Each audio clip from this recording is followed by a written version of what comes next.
Hi friends, அஸ்ஸலாமு அலைக்கும். எல்லாரும் எப்படி இருக்கீங்க? ப்ரோக்களே நல்லா இருக்கீங்களா? வாங்க, நம்ம சூப்பரான ஒரு 2 டிஷ் பார்க்கலாம். ரொம்ப கிறிஸ்பியாவும் நல்லா டேஸ்டாவும் இருக்கும். ஈவினிங் டைம்ல ஸ்நாக்ஸா செஞ்சு கொடுங்க பிள்ளைங்களுக்கு. ஸ்கூல் விட்டு வரும்போது இந்த மாதிரி செஞ்சு கொடுத்தீங்கன்னா ரொம்ப விரும்பி சாப்பிடுவாங்க. தட்டுல ஒண்ணுமே இருக்காது, எல்லாம் காப்பி ஆயிடும். ஸோ இப்ப வாங்க எப்படி செய்யலாம்னு பார்க்கலாம். அதுக்கு நம்ம சேனல் இப்பதான் புதுசா பார்க்குறீங்களா, சப்ஸ்கிரைப், லைக் அண்ட் ஷேர் பண்ணுங்க. ஸ்கிப் பண்ணா பாருங்க ஃப்ரெண்ட்ஸ். உங்க ஃப்ரெண்ட் ஷேர் பண்ணுங்க. வாங்க எப்படி செய்யலாம் பார்த்துடலாம். அதுக்கு பாத்தீங்கன்னா சோளத்தை பல்ல அந்த தோலையெல்லாம் ரிமூவ் பண்ணிக்கோங்க. ரிமூவ் பண்ணிட்டு இந்த நொடியும் அந்த நொடியும் கட் பண்ணி எடுத்துக்கோங்க. குட்டிய குட்டியா கட் பண்ணா போதும், ரொம்ப பெருசாலாம் கட் பண்ண வேண்டிய அவசியம் இல்லை. நான் கட் பண்ற மாதிரியே குட்டியா கட் பண்ணிக்கோங்க. கட் பண்ணிட்டு பார்க்கலாம். கட் பண்ணியாச்சு. இப்ப ஒரு இட்லி பாத்திரத்துல பாத்தீங்கன்னா கரெக்டா 6 கிளாஸ் பெரிய கிளாஸ்ல 6 கிளாஸ் நல்ல தண்ணி விட்டுக்கலாம். குடிக்கிற தண்ணி இருக்குல்ல, அது ஊத்திக்கலாம். ஊத்திட்டு பாத்தீங்கன்னா ஸ்டவ் மேல தூக்கி வச்சிடலாம். ஸ்டவ் ஆன் பண்ணி அந்த பாத்திரத்தை தூக்கி வச்சிடலாம். வச்சுட்டு பாத்தீங்கன்னா அந்த சோளம் நல்லா மூழ்கிற அளவுக்கு தண்ணி இருக்கணும்.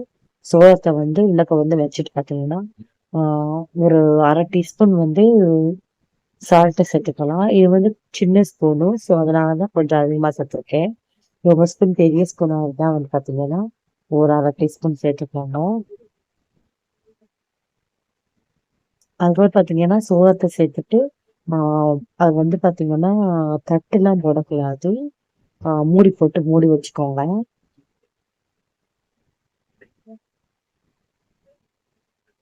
பாத்தீங்கன்னா மீடியம் டு ஹை ஃப்ளேம்ல வச்சுதான் வேக விடணும் சோளத்தை. அதுக்கப்புறம் வாங்க போண்டா செய்ய ஆரம்பிக்கலாம். கிறிஸ்பியான போண்டா செய்ய ஆரம்பிக்கலாம். அதுக்கு பாத்தீங்கன்னா மொத்தம் 4 வெங்காயம் தேவைப்படும். ஃபர்ஸ்ட் நான் இப்போ 2 வெங்காயம் சேர்த்திருக்கேன். ஒரு பச்சை மிளகா. ரொம்ப காரத்துக்கு ஏற்ற மாதிரி நீங்க சேர்த்துக்கோங்க. குழந்தைங்க எல்லாம் சாப்பிட மாட்டாங்க, ஸோ அதனால ஒரு பச்சை மிளகா தான் ஃபிளேவருக்காக சேர்த்திருக்கேன். அதே பாத்தீங்கன்னா 2 கொத்து கருவேப்பிலை சேர்த்திருக்கேன். ஒரு அரை கைப்பிடி கொத்தமல்லி தழை சேர்த்திருக்கேன். ஏன்னா நம்மளுக்கு பாத்தீங்கன்னா இந்த பச்சை மிளகாய் சேர்க்கிறது நல்லா காரமா இருக்கும்.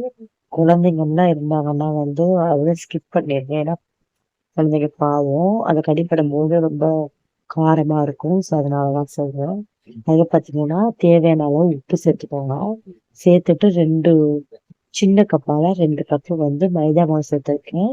2 கப்பு கடலை மாவு சேர்த்திருக்கேன். நீங்க மைதா மாவை வச்சு மட்டுமே நீங்க பண்ணலாம்.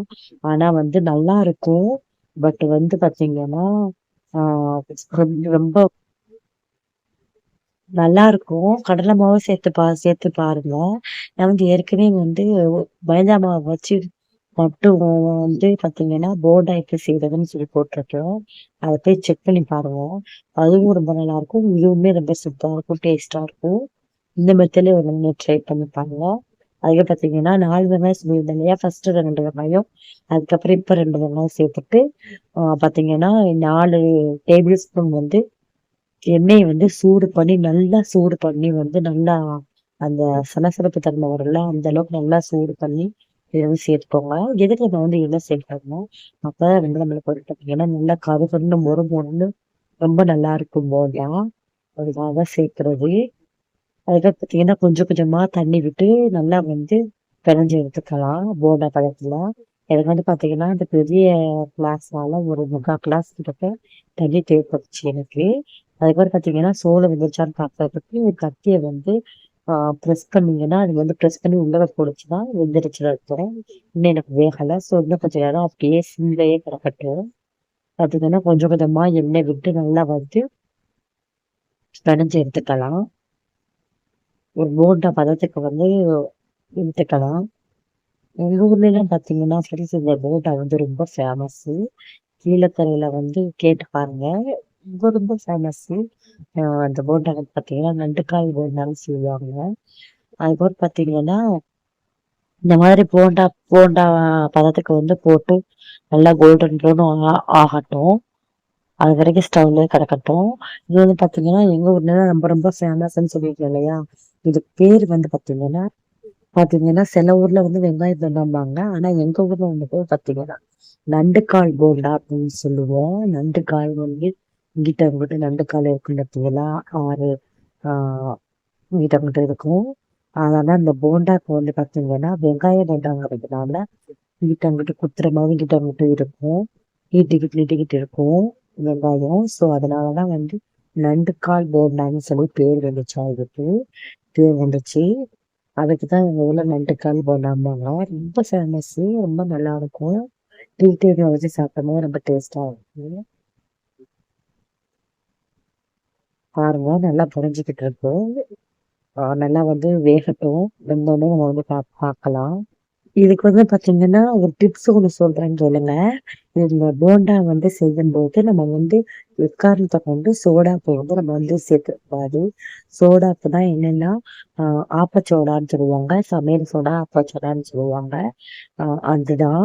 அது வந்து பாத்தீங்கன்னா சேர்த்துறாதீங்க. ஏன்னா வந்து ரொம்ப ரொம்ப அதிகமா எண்ணெய் குடிக்கும். நம்ம வந்து சோடாப்பு சேர்க்கும்போது சோடாப்பு சேர்க்காமயே வந்து நீங்க வந்து ட்ரை பண்ணுங்க. கண்டிப்பா சூப்பராகவும் நல்லா கருகருன்னு நல்லா சூப்பரா இருக்கும். நீங்க வந்து கண்டிப்பா வீட்ல ட்ரை பண்ணி பார்த்துட்டு உங்களுக்கு கீழ கமெண்ட் பண்ணுங்க மறக்காம. அதுக்கு பாத்தீங்கன்னா இந்த கடலை மாவுங்கிறது நம்ம வந்து நம்ம ரெசிபிஸ்க்கு மட்டும் இல்லை, நம்ம முகத்துக்கே வந்து நம்ம ஸ்கின்னுக்கு நம்ம வந்து ஃபேஸ்க்குமே வந்து பார்த்தீங்கன்னா நல்லா ரெடியூஸ் கொடுக்கும். நல்லா வந்து பார்த்தீங்கன்னா ஒரு பிரைட்னஸ் கொடுக்கும். அது வந்து யாருக்கெல்லாம் தெரியும் கீழே வந்து கண்டிப்பா மறக்காம கமெண்ட் பண்ணுங்க. பாருங்க நல்லா வந்து மொறுமொறு நல்லா வெந்துருச்சு. இன்னொரு பக்கம் திருப்பி போட்டு அந்த பக்கம் நல்லா வெந்ததுக்கு அப்புறம் எடுத்துட வேண்டியதுதான். அடுத்த பேட்ச் வந்து போட்டு பொரிச்சு எடுத்துருவோம். ஓகே ஃப்ரெண்ட்ஸ், அவ்வளோதான். அப்புறம் என்ன, நீங்க கண்டிப்பா உடனே போய் ட்ரை பண்ணி பாருங்க. குழந்தைங்களுக்கு செஞ்சு கொடுங்க. நல்லா விரும்பி சாப்பிடுவாங்க. ஸ்கூல் கிட்ட வர பசங்களுக்கு இந்த மாதிரி ஈவினிங் டைம் ஸ்நாக்ஸ் செஞ்சு கொடுத்தீங்கன்னா ரொம்ப விரும்பி சாப்பிடுவாங்க. அவ்வளோதான் ஃப்ரெண்ட்ஸ். வந்து பார்த்தீங்கன்னா அதுக்கப்புறம் சோளத்தை பார்க்கலாம் வாங்க. அதுவுமே நல்லா கொதிச்சு நல்லா வெந்துருச்சு. இப்போ வந்து கத்தியை விட்டு ப்ரெஸ் பண்ணும்போது நல்லா வந்து ப்ரெஸ் ஆகி உலக போகுது. இந்த டைம்ல நம்ம ஸ்டவ் ஆஃப் பண்ணிட்டு அதை வந்து பார்த்தீங்கன்னா நல்லா உருத்தி எடுத்துக்கலாம் எல்லா சோளத்தையும். இது வந்து பார்த்தீங்கன்னா மறுபேச்சு போட்டு எடுத்தியாச்சு. அவ்வளோதான் ஃப்ரெண்ட்ஸ். வெங்காய போண்டாவும் ரெடி ஆயிடுச்சு, நண்டுக்கால் போண்டாவும் ரெடி ஆயிடுச்சு, சோளமும் ரெடி ஆயிடுச்சு. நீங்க வந்து சோளத்துக்கு வந்து பார்த்தீங்கன்னா ஒரு டிப்ஸ் வந்து என்னன்னு பார்த்தீங்கன்னா, நீங்க வந்து கொஞ்சமா வந்து உப்பும் கொஞ்சமா வந்து மிளகாத்தூள் உங்க தேவையான அளவுக்கு காரத்துக்கு ஏற்ப வந்து நீங்க வந்து சேர்த்துட்டு வந்து நல்லா மிக்ஸ் பண்ணிட்டு தின்னீங்கன்னா செம்ம சூப்பரா இருக்கும். எலுமிச்சப்பழம் லைட்டா புளிச்சு ஊற்றினீங்கன்னா ரொம்ப டேஸ்டா இருக்கும். விரும்பி சாப்பிடுறதா இருந்தா கூட சாப்பிடலாம். இது வந்து பார்த்தீங்கன்னா ஸ்வீட் கார்னு. ஸோ அதனாலதான் சொல்றேன். ஸ்வீட் கார்ன் வந்து யாருக்கெல்லாம் வந்து மிளகுத்தூள் போட்டு சாப்பிட பிடிக்குமோ அவங்கெல்லாம் மிளகுத்தூள் மிளகாய்த்தூள் உப்பு இதெல்லாம் நல்லா போட்டு சாப்பிடுங்க, நல்லா இருக்கும். இந்த மாதிரி கோல்டு கோல்டு அந்த மாதிரிலாம் இருந்துச்சுன்னு வச்சுக்கோங்களேன், இந்த மாதிரி செஞ்சு ட்ரை பண்ணுங்க. நான் சொன்ன மெத்தட்ல ஸ்வீட் கார்னை கண்டிப்பா வந்து ட்ரை பண்ணுங்க.